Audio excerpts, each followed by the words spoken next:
What's up, everybody? Assalamu alaikum. Just a really quick one, unscripted. I'm going to be talking about Lead and Steel and about their product that I bought, ARC, all-rounder carbine.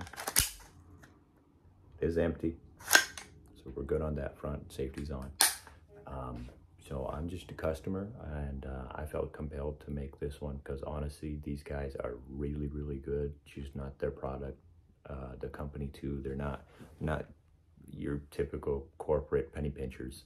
I'll get into that right now. Actually, I first heard about them on Reddit.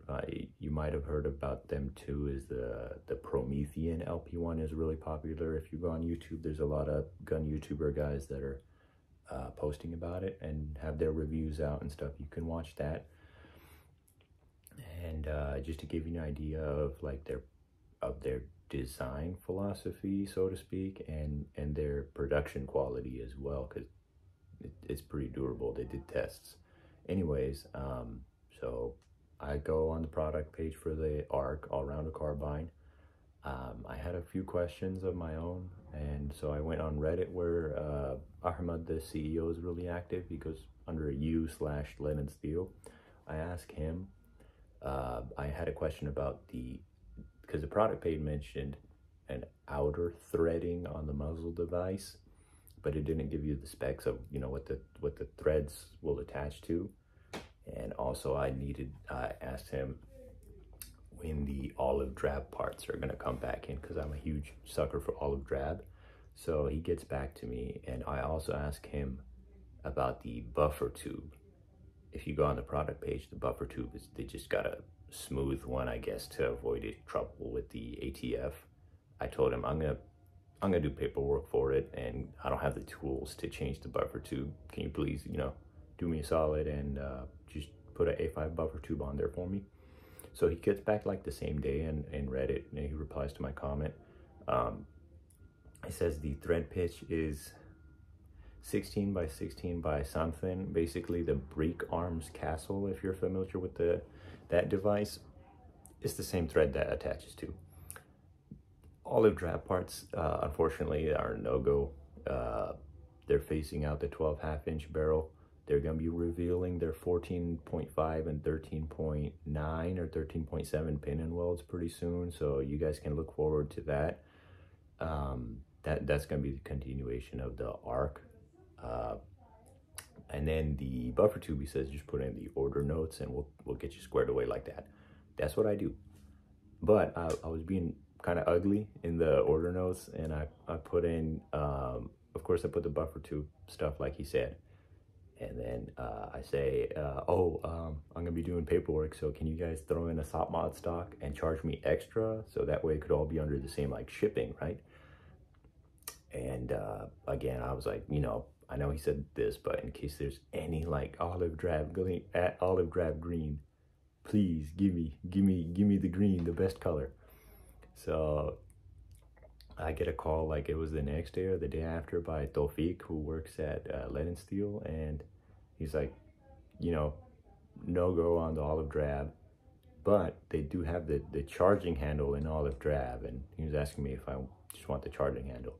I was like, you know, it's gonna be too much trouble for you guys. Just send it through, right? Just send it. And you know, he was cool about it. And so I, you know, shipping all that, and it arrives at my FFL, the lower receiver at my FFL. The upper gets sent directly to me. So I go and crack open the box at my FFL, and these crazy guys, yo, I didn't even, okay, this is attached to the lower. It's their SOP mod e-stock on their website.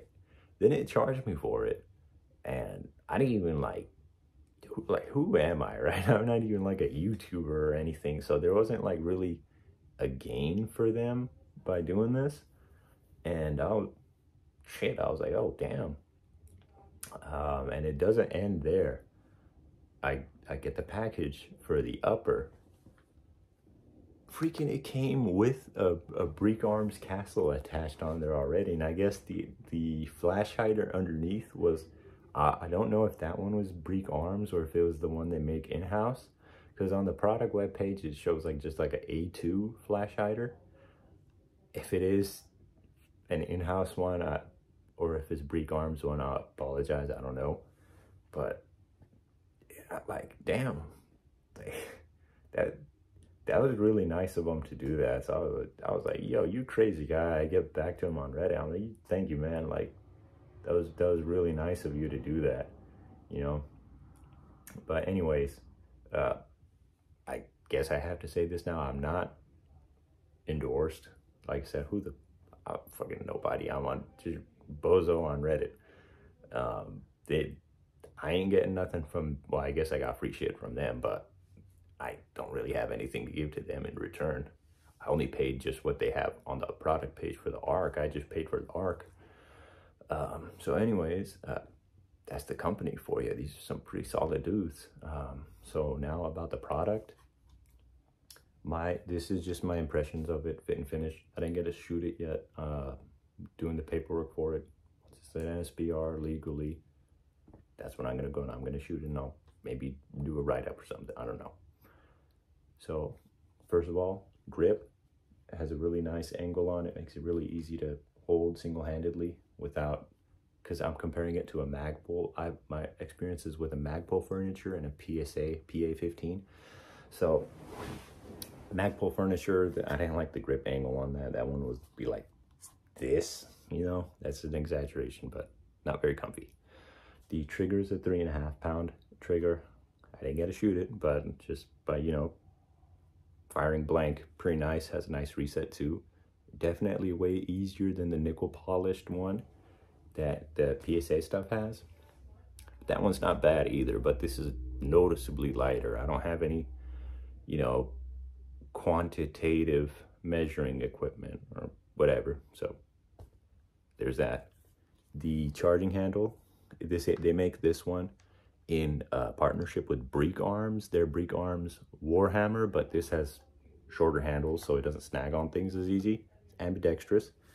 The has a elevated lip to help with suppressor gases if you're interested in suppressing. They call it the Chode.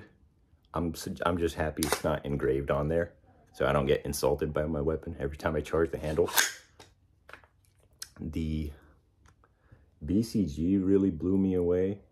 My experience was with like a nitride one from PSA. This one's their DLC coated one with the aux screws and all the cool stuff that I'm not educated enough to talk about, but the DLC coating, I will say, is super smooth, super nice. I cleaned it when I got it because they test this stuff. They like test fire it and like do drop tests, I guess. That it wipes clean, easy. It was really easy to clean, and it was like spotless when I was done. I was like, oh shit. Yeah, I just had a rag. I don't have like carbon scrapers and stuff like that. So yeah, DLC coatings lives up to the hype, I guess. Other than that, I noticed like it was the machining on it, the way it like fits in the weapon is really good. Really not, I guess smooth would be the word. So yeah, that's the BCG. The bolt release has the little extended latch on the bottom. It's really nice to hit with your thumb, you know, mag and thumb, just right there. Or I'm retarded. Excuse me. When you're trying to lock the bolt, sorry, it makes it easier. It's early, okay. Handguard, they call it the wedge lock. I didn't take it apart. I didn't put it together. I can't comment on that. I did notice that the M lock is all throughout on all these angles. That's really nice. The rail is all throughout, which I finally get to attach my pressure switch with the stuff it came with. I couldn't do that on the PSA. On the PSA one has like the, you know, where the M lock is here and then it ends, and then it's a little bit up there for your iron sight. So it's nice to have a full rail. And so I guess this is a little nitpicking, but I feel like I have to nitpick because it's gonna sound like I'm just like being too big of a shill.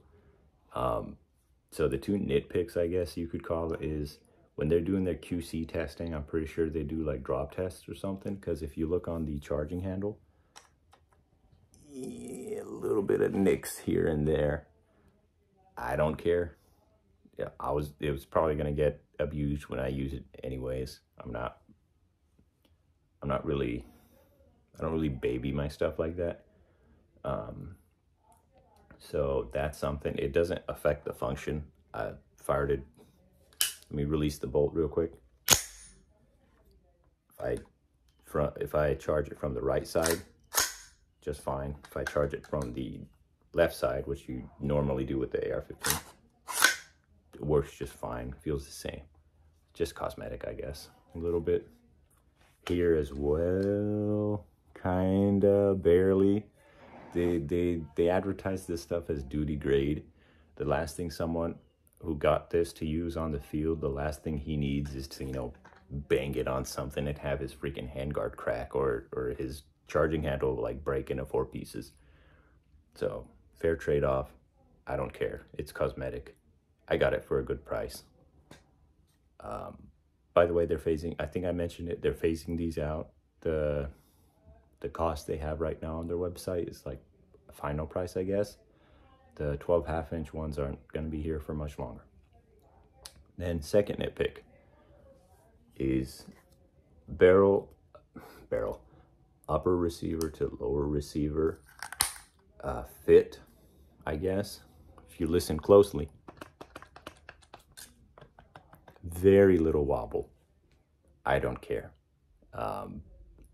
Military, I heard horror stories of military guys where it's like, they were saying like, because they take these out to war, and their equipment, they said, would be like, it doesn't even feel like I'm holding one thing, you know, it's like 2 separate things, just, you know, that's how rattly their equipment was.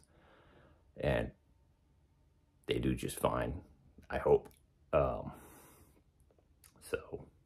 it's not a problem there. But it's only fair to let you know, I guess it's an impression. I noticed it. I don't really care about it, so yeehaw. Overall, very good fit and finish. Far cry from the PA-15 I had. I can't wait to, you know, have the paperwork go through and attach that and the stock to it and take it to the range and try it out really and see how it works. But I know it's going to be good, because the monoblock barrel, the gas block is machined out of the same piece of metal as the barrel. It's always perfectly aligned, super efficient gas system, and it's a mid-length gas system, so you get that really nice dwell time. And the recoil impulse is going to be nice and easy, and it's going to be less wear on your parts like that. So I'm keeping this for a long time. So that's good to know. But yeah, that's pretty much everything I had to say about it. So thanks for watching.